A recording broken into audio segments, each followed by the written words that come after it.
Akkam ooltanii akkam jirtuu akkuma beekamu tibba kana barsiisummaa sirna gadaa irratti yaada wal jijjiiraa jirru erga eegallee bubbulleerra.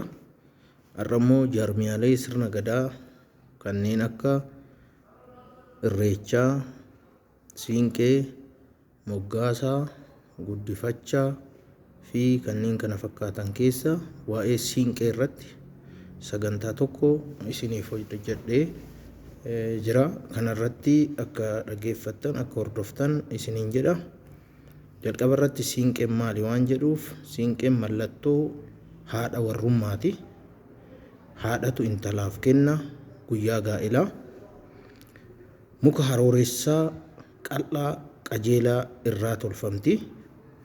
Siinqeen dheerinni ishee intala kennamtuufiin walqixa.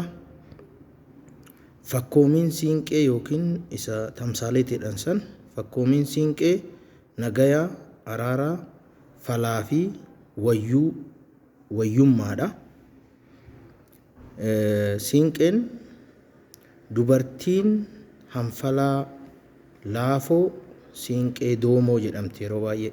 Dubartiin maaliif akkana jedhamti? Hanfala laafoo siinqee doomoo jedhamti. Kanaaf siinqeen instituushinii sirna gadaa keessaa kan mirga dubartii kabachiisuudhaaf heera sirna gadaa keessatti tumameedha. Siinqeen nagaya buusuuf tajaajilti. Mallattoo nagaya buusuudhaaf dubartiin itti fayyadamtuudha. Kan lammataa mallattoo falaati.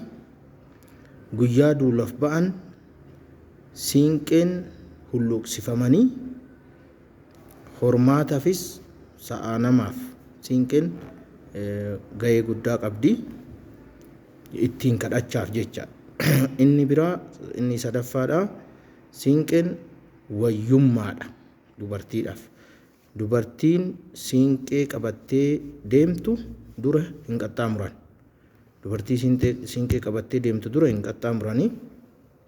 Marga harka lamaanitti kutanii sadii itti irreeffatanii hoffaltii gaafatu yoo kan dura darbanis ta'ee jechaadha.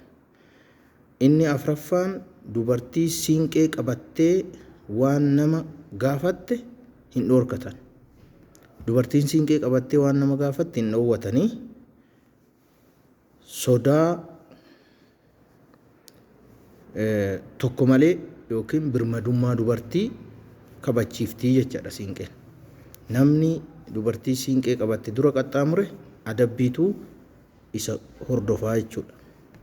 Kan biraa siinqeen mallattoo haqaati.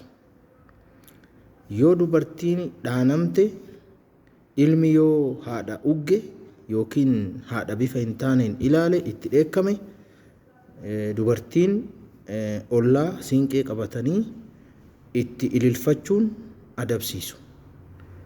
Walumaa galatti siinqeen mirga dubartootaa kabajuu fi kabachiisuu keessatti akka seeratti yookiin akka jaarmiyaatti heera sirna gadaa keessatti kan hundaa'ee maqaa siinqee jedhuun kan jirudha. Heera gadaa keessatti tumameef eegsisuuf dubartiin siinqeetti dhimma baatii jechaadha. Siinqeen maqaa garaagaraatiin waamamti bakka tokko tokkotti. Booranatti, Tuulamatti, Maccaa, Arsii, Harargeetti siinqee jedhama. Gujii biratti immoo siqqoo jedhu. Kanaaf waan na dhaggeeffataniif galatooma.